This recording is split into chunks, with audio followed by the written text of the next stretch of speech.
Lori Wallach with Rethink Trade, and the breaking news that the U.S. Supreme Court has just decided to hear a speedy review of a challenge of President Trump's tariffs. There are some things we all need to know about this, and some of it is not obvious. Number one, the background. The U.S. Constitution grants Congress, not the president, exclusive authority over tariffs as well as international commerce in Article 1(8) of the U.S. Constitution. So the question here is, did Congress grant that exclusive authority, delegate it to the president through some statute? And a lower court said no. The statute in question, which is called the International Emergency Economic Powers Act, or IEEPA, may grant some tariff authority. We're not going to decide that. But it sure as heck doesn't grant this tariff authority. And what this tariff authority is the authority to do those tariffs called the reciprocal tariffs on April 2nd on all countries, up, down, sideways, big tariffs, and the tariffs sometimes called the fentanyl tariffs on China, Mexico, and Canada. Number two, that case got appealed. That case went with a hearing to what's called the Federal Circuit Appellate Court. 11 judges heard it together.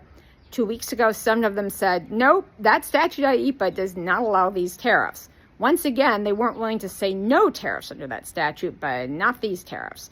What's really interesting, though, is number 3, 4 of those judges of the 11 had dissent. They said, well, no, actually, I think that statute does allow these full tariffs. And what's interesting about those judges is 2 of them were appointed by Obama and 2 of them were appointed by Bush too. So they aren't like necessarily Trump fans. This isn't a political decision.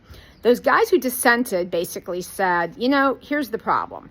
The statute has language about regulating importation, and the tariffs are a way to regulate importation. And, you know, Congress was eyes wide open when they wrote this because the Supreme Court had sort of dealt with a similar case before. So maybe they meant to have tariffs. The majority said the word tariff is not in this statute. And there are some different doctrines that suggest you'd have to mention tariffs if you were doing it. And therefore, no, the statute doesn't allow it. I have read, this gets to number 4, I have read the dissent, I've read the majority opinion, I've read the lower court opinion, and this is what I think actually could be the thing, which is whether or not the statute allows these tariffs or any tariffs. There is a doctrine called the non-delegation doctrine that basically talks about what is constitutional in delegating from Congress authorities, how they're delegated, with what limitations, etc. And the way Trump has used the IEEPA tariffs, which is to say wildly on every country for no particular consistent reason, on, off, etc., kind of trashes, makes a mockery of Congress's exclusive Article 1(8) constitutional authority. So I'm not going to make any predictions about what the Supreme Court is going to do, but to me, that's the thorniest case here. Like, maybe the IEEPA does allow tariffs sometimes. That, to me, actually is pretty compelling. But these tariffs with these uses, like, what's left of Congress's exclusive constitutional authority under that dynamic? The U.S. Supreme Court's going to decide, and of course we've seen them repeatedly give the President Trump, a lot of authority. This will be a big one. It's $1 trillion worth of tariffs that might have to be refunded if it's held that, no, he doesn't have that authority.